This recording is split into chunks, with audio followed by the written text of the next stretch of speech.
Coucou les amis, j'espère que vous allez bien. Donc aujourd'hui je vais vous faire un nouveau bilan lecture vu que j'ai lu mes 4 livres. Alors dans ces 4 livres il y a donc Le Comte Don des Cristaux, le tome 1 d'Alexandre Dumas aux éditions, alors collection à Levasseur et Si, donc j'achète sur le site www.journaux.fr. Voilà, donc c'est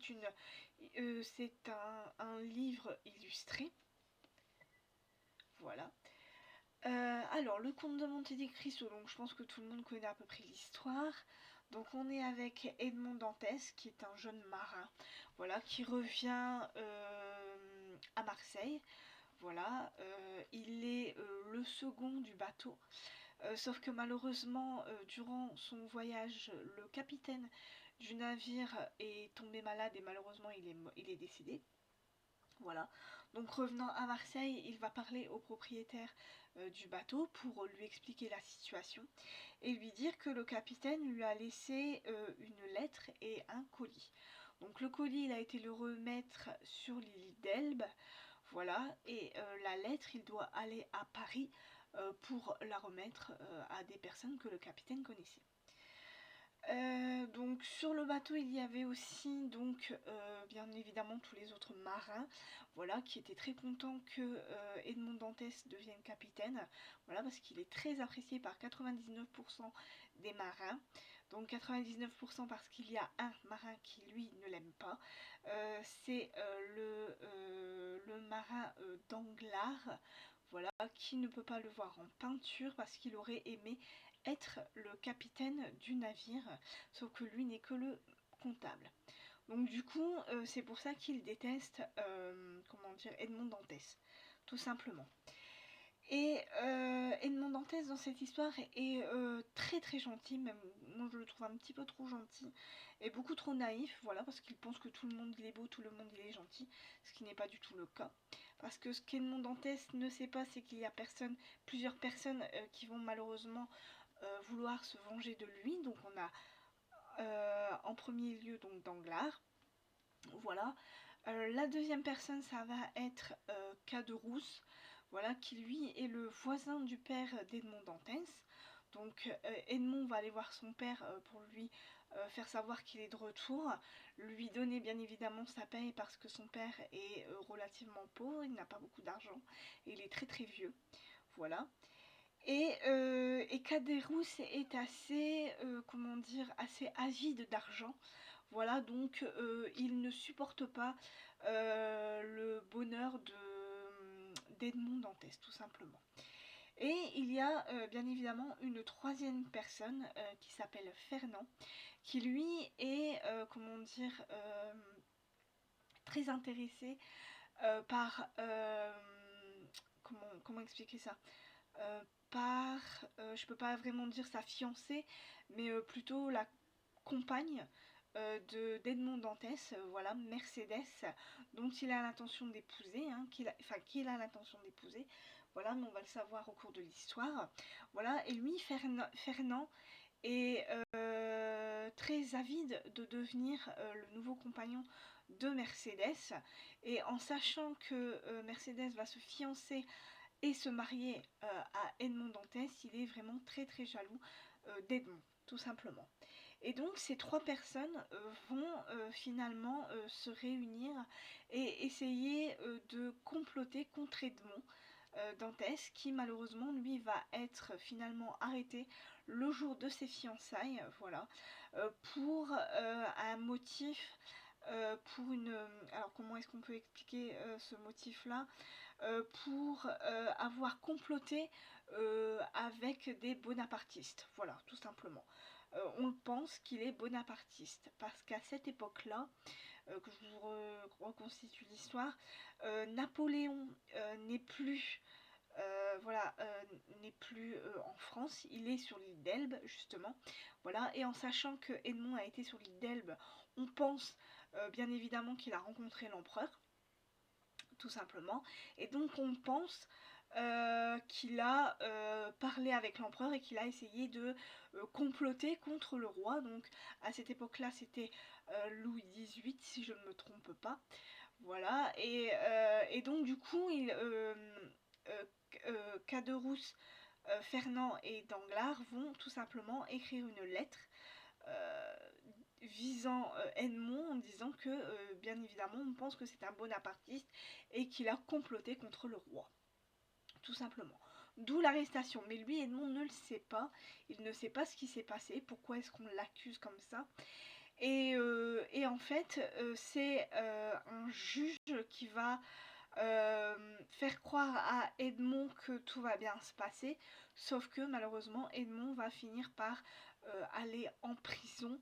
Et il va vivre 15 ans de sa vie en prison pour quelque chose qu'il ne sait pas qu'il a fait. Voilà, il ne sait pas pourquoi il a été arrêté, parce que normalement il n'aurait pas dû être arrêté. Mais malheureusement, voilà, on va l'emprisonner dans la maison d'Yves, donc qui se situe ici, qui est une ancienne prison. Voilà, qui est sur une petite île. Voilà, à quelques kilomètres de Marseille. Voilà, et il va passer 15 ans de sa vie dans cette prison. Et dans cette prison, il va faire la connaissance d'un abbé, l'abbé Faria. Voilà, donc ils vont faire connaissance d'une façon assez intéressante, oui, voilà. Tous les deux donc, vont devenir très très proches. Et l'abbé Faria, grâce à lui, Edmond Dantès va apprendre beaucoup de choses sur la vie en général. Il va avoir beaucoup de connaissances grâce à cet abbé Faria, ce qui va lui permettre, le jour où il va réussir à s'évader de cette prison, à, comment dire, à échafauder sa vengeance vis-à-vis des gens qui l'ont mis en prison pour des faits qu'il n'avait absolument pas commis, tout simplement. Et donc on va être avec Edmond Dantès dans cette vengeance, tout simplement. On va réussir à voir donc comment est-ce qu'il va réussir à s'échapper de sa prison, le lien qu'il va avoir avec l'abbé Faria, et au fur et à mesure on va connaître tous les différents personnages dont il va s'affûter pour réussir à approcher ses bourreaux, si on peut dire ça comme ça, voilà, pour échafauder au fur et à mesure sa vengeance personnelle. Voilà. Donc là, dans le tome 1, donc on va être à Marseille, après on va être en Italie, on va aussi finir à Paris, voilà. Donc voilà, et bien sûr, on va revoir tous ces personnages-là, donc les bourreaux d'Edmond, et puis on va vite comprendre comment, au fur et à mesure, il va se venger, voilà. Mais je n'en sais pas plus parce que, bien évidemment, si c'est un tome 1, vous vous dites, il y a un tome 2, voilà, et je vais bientôt le lire. Et bien sûr, dans ce livre, il y a quelques illustrations, alors de très très belles illustrations, hein. Je vais essayer de vous les faire voir là ici. Voilà, ce sont de très très belles illustrations. Alors comme vous le voyez, l'écriture est assez petite, mais le livre se lit très très bien. Voilà, ça a été une bonne lecture pour moi. J'ai eu un petit peu peur parce que, vous le savez, j'ai lu Les Trois Mousquetaires d'Alexandre Dumas et je trouve que là, ça a été beaucoup mieux.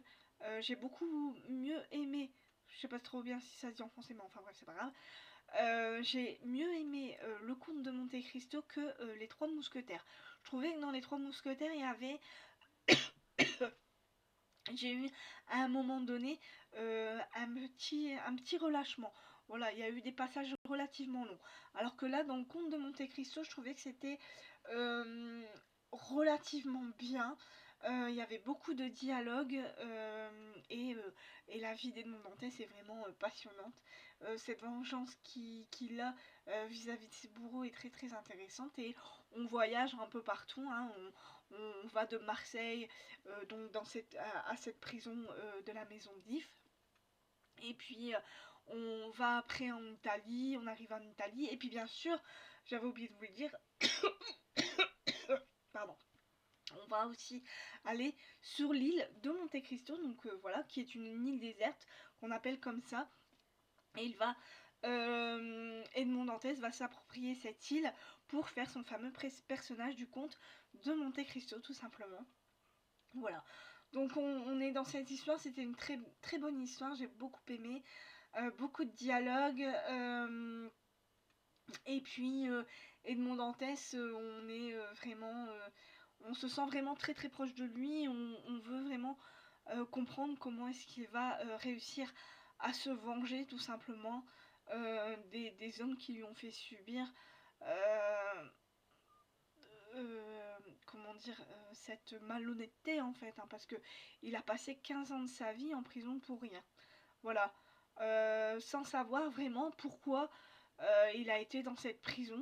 Il y a eu 15 ans de sa vie qui ont été gâchés et son retour vraiment annonce une grande grande vengeance. Voilà, tout simplement. Voilà, donc Le Comte de Monte Cristo, le tome 1 d'Alexandre Dumas, aux éditions, donc collection à Levasseur. Et si, donc vous le trouverez sur le site www.journaux.fr. Voilà. Alors après, donc j'ai lu le livre de Steve Berry, Le complot Vatican, aux éditions Cherche Midi. Voilà, donc Steve Berry, là dans cette histoire, va nous parler donc d'une histoire de religion. Voilà, donc il va nous présenter son nouveau personnage. Donc on n'est plus, on n'est plus avec Cotton Malone, mais on est avec son nouveau personnage de Nick Lee, voilà, qui lui travaille pour l'ONU. Voilà. Qui arrive donc en Belgique à Gand pour voir une ancienne amie à lui, voilà, avec qui il a failli se marier. Malheureusement, cette amie l'a tout simplement quitté parce qu'elle a décidé de, comment dire, de travailler pour Dieu. Voilà, elle est devenue nonne. Et donc, on va vite se rendre compte que pourquoi j'ai dit l'ONU? C'est pas l'ONU, c'est l'UNESCO. N'importe quoi, je dis n'importe comment. Donc Nick Lee travaille pour l'UNESCO, pas l'ONU. C'est n'importe quoi. Enfin bref. Et donc, arrivé en Belgique, donc il veut retrouver donc son amie Kelsey, qui est religieuse. Malheureusement, arrivant là-bas, il voit que son appartement, enfin son immeuble est en train de prendre feu. Donc ni une ni deux, il va dans cet appartement, il essaye de la sauver et là il va vite remarquer qu'il y a quelqu'un qui essaye tout simplement de la frapper, enfin de voilà, qu'il y a quelqu'un qui essaye de la voler tout simplement. Voilà. Et Kelsey réussit à s'en sortir, mais elle dit à Annie qu'il essaye de récupérer ce que la personne a réussi à me prendre, vu que la personne a réussi à lui prendre son ordinateur. Voilà. Et apparemment, ce qu'il y a dans son ordinateur, c'est quelque chose de très précieux. Voilà. Et donc Nick va partir justement à la recherche de cette personne. Et de là, donc, va s'en suivre toute une aventure, voilà, un peu... toute une aventure par rapport à une espèce de, comment dire, de secret que le Vatican essaye de cacher au monde, tout simplement. Donc on va parler beaucoup de religion,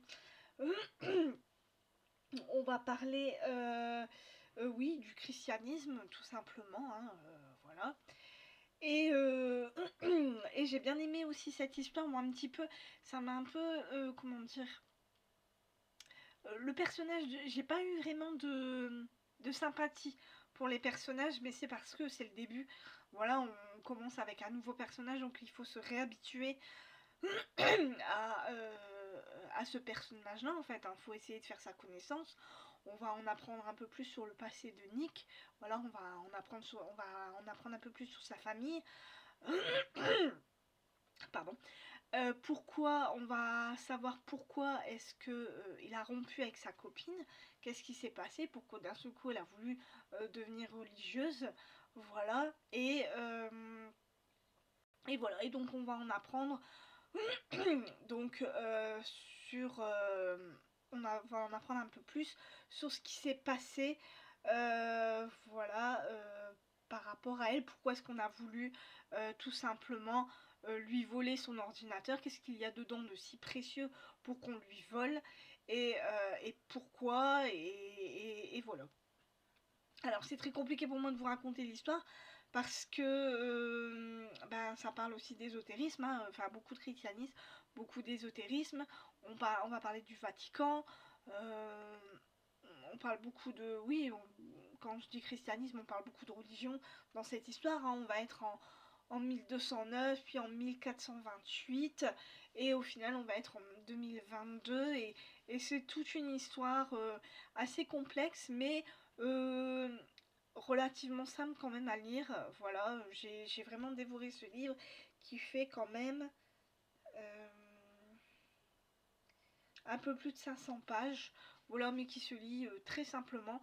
Et ce qui est bien avec cet auteur, Steve Berry, c'est qu'à la fin, il nous raconte ce qui est vrai de ce qui ne l'est pas. Voilà, de tout ce qui est fiction, de tout ce qui est réalité, des personnages qui ont vraiment existé, d'autres qui sont de sa pure imagination. Voilà, c'est ce que j'aime bien, moi, avec des auteurs comme ça, c'est qu'ils racontent après ce qui est vrai de ce qui ne l'est pas. Et voilà, tout simplement. Donc si vous aimez Steve Berry, si vous avez envie de connaître son nouveau personnage de Nick Lee, allez-y, lancez-vous. Moi j'ai vraiment beaucoup aimé. Comme je vous l'ai dit, j'ai eu un petit peu de mal à être à trouver sympathique les personnages, mais c'est parce que c'est le début. Voilà, il faut le temps, à mon avis, son prochain livre. Si jamais il y a Nick Lee, je pense que j'arriverai encore à le trouver un petit peu plus sympathique. Voilà, là c'était vraiment une petite entrée en matière, on va dire. Voilà. Donc Steve Berry, Le complot Vatican, aux éditions Cherche Midi. Donc après, je me suis lancée dans l'histoire de Sherlock Holmes, donc dans une nouvelle histoire de Sherlock Holmes, d'Arthur Conan Doyle, donc Wisteria Lodge. Donc là, pareil, ça va être compliqué pour moi de vous le raconter, parce qu'on est sur 7 nouvelles, donc 7 nouvelles différentes, dont Wisteria Lodge. Voilà, donc on retrouve bien évidemment Sherlock Holmes et le docteur Watson qui vont devoir enquêter sur 7 affaires différentes. Voilà, donc ça a toujours été, c'est toujours un plaisir pour moi de lire ces livres. J'aime toujours autant la plume de l'auteur, et j'aime beaucoup l'esprit de Sherlock Holmes et de Watson. Watson qui raconte les aventures de son fidèle compagnon, voilà. Donc ils sont toujours aussi proches, ils ont toujours un flair extraordinaire, j'aime beaucoup, et voilà. Donc si vous aimez Sherlock Holmes et si vous avez envie de connaître toutes ces aventures, n'hésitez pas. Donc pareil, ce livre je l'ai eu donc sur le site www.journaux.fr, et c'est du hardback tout simplement, et il y a bien évidemment des illustrations dans ce livre. Voilà, donc c'est écrit petit, mais ça se lit très très bien, ça se lit très très vite, les histoires sont relativement simples à comprendre, avec l'esprit affûté de Sherlock Holmes. Voilà, et il y a de très belles illustrations comme vous pouvez le voir, et ce sont de très très beaux livres. Voilà. Donc, Sherlock Holmes, Wisteria Lodge, Arthur Conan Doyle. Voilà. Et pour finir, donc je me suis lancée dans un roman noir, j'ai envie de vous dire, voilà.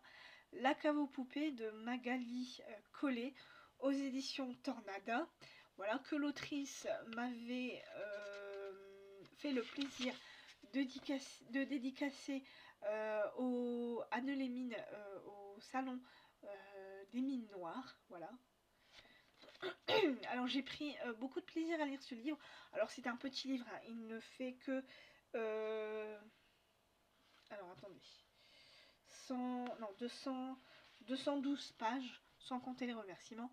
212 pages, donc c'est vraiment un tout petit livre. Mais quel livre, en 212 pages, Magali Collet arrive à nous... comment dire, à nous happer dans son histoire. Donc dans cette histoire, on va être avec Manon, c'est elle qui va nous raconter sa vie. Donc elle vit dans une maison dans la forêt avec le père, voilà, qui est son père, et qui est un être relativement détestable, voilà, vu qu'il fait des choses affreuses à des jeunes filles qu'il emprisonne dans sa cave, tout simplement. Il a créé une sorte de prison avec comment dire, deux cages, voilà, deux cages bien distinctes où il met des jeunes filles qu'il kidnappe, tout simplement, et c'est Manon qui doit malheureusement s'occuper d'elle. Voilà, elle est complice, on va dire, de son père, mais comment dire, on est en empathie avec elle, voilà, parce qu'elle nous raconte son histoire, donc on sait euh, pourquoi elle fait ça, on sait quelle vie elle a, et mon Dieu que sa vie n'est pas facile, mais d'un autre côté, comment dire, on a aussi un peu envie de la détester parce que euh, comment expliquer ça sans vraiment spoiler le truc, parce que on va dire qu'elle accepte aussi ce qui se passe chez elle. Certes, sa vie n'est pas évidente, mais voilà, d'un autre côté, elle n'est pas vraiment triste ce qui arrive à ces jeunes filles. Et elle va un jour se prendre d'amitié pour une jeune fille qui est arrivée il n'y a pas longtemps, Camille. Voilà, elles vont, comment dire, créer un lien assez spécial, toutes les deux. Et c'est à travers les yeux de Manon et ce qui va se passer avec Camille qu'on va suivre l'histoire. Et comment vous dire que cette histoire est vraiment, comme je vous l'ai dit, choquante, qui donne des frissons. Mais d'un autre côté, on est aussi en empathie par rapport à Manon et à Camille parce que ce qui leur arrive est affreux. Euh, alors on est vraiment en empathie avec Camille parce qu'elle elle n'y peut rien, elle a été kidnappée, tout ça, enfin bref. Et on est en empathie avec Manon, mais d'un autre côté, on est un petit peu en colère contre elle. Voilà, parce qu'elle, non seulement elle subit, mais en plus elle accepte. Donc ça c'est pas vraiment,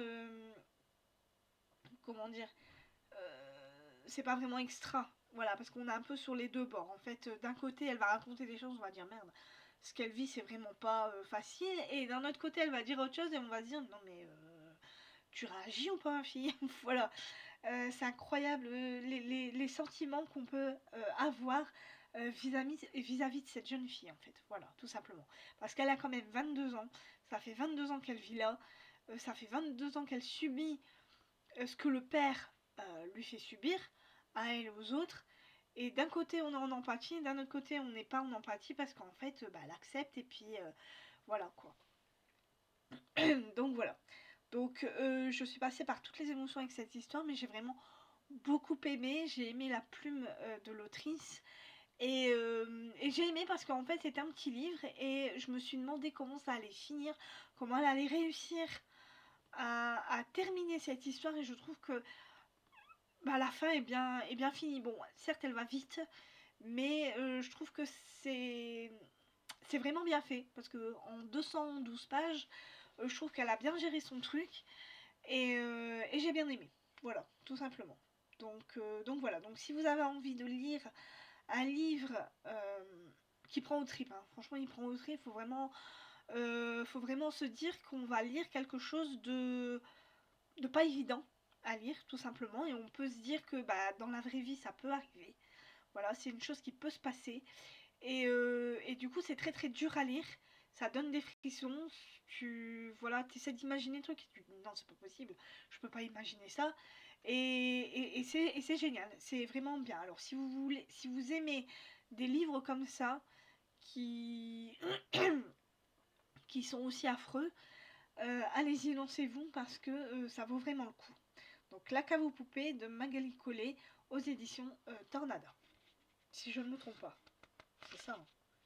C'est édition parce que c'est ça. Oui, Tornada. Voilà, c'est ça. Voilà. Alors voilà pour mon bilan lecture. Donc maintenant je vais vous présenter mes prochaines lectures. Donc voilà, je suis en train de lire le livre de Pierre Giorgio Pulixi, L'illusion du mal aux éditions Galmenster, donc livre que j'ai bientôt terminé. voilà, que j'ai bientôt terminé. Voilà, il me reste plus que... Bon, j'irai peut-être une 50aine de pages à lire. Ou une petite centaine. Ouais, un peu plus de 50, on va dire. Donc voilà, donc livre que j'aime beaucoup. Je vous en dirai plus quand je l'aurai terminé. Après, je vais me lancer dans un nouveau Arsène Lupin. Donc Les milliards d'Arsène Lupin par Maurice Leblanc. Aux éditions Hachette Le Monde. Donc pareil, livre que vous pouvez... Ah bah non, que vous ne retrouverez plus plutôt. Mais que j'ai acheté moi sur le site www.journaux.fr. Alors peut-être que vous le retrouvez sur un autre site, mais sur ce site-là, ils ne le vendent plus. Voilà, tout simplement. Pardon. Après, j'ai l'intention de lire donc Les fantômes du passé de Gaël Perrin-Guillet, donc qui m'a fait l'honneur, pareil, de m'écrire une petite dédicace. Voilà. Donc l'histoire se passe à Londres en 1893. C'est l'époque victorienne. Voilà. Et ensuite, j'ai l'intention de lire un livre fantasy. Donc Les Chevaliers d'Antares, le tome 12, La prophétie d'Anne Robillard, aux éditions Michel Lafon. Donc saga que j'ai fini avec ce livre-là. Donc je n'ai plus qu'à lire ce livre-là et j'aurai fini toute la saga des Chevaliers d'Antares, des Chevaliers d'Émeraude et des Héritiers d'Ankédiev. Voilà. Donc voilà pour mes prochaines lectures. Donc j'espère que tout cela vous aura plu. Je vous souhaite une bonne fin de week-end, une très bonne semaine, de très bonnes lectures. Et je vous dis à la prochaine. Bye bye.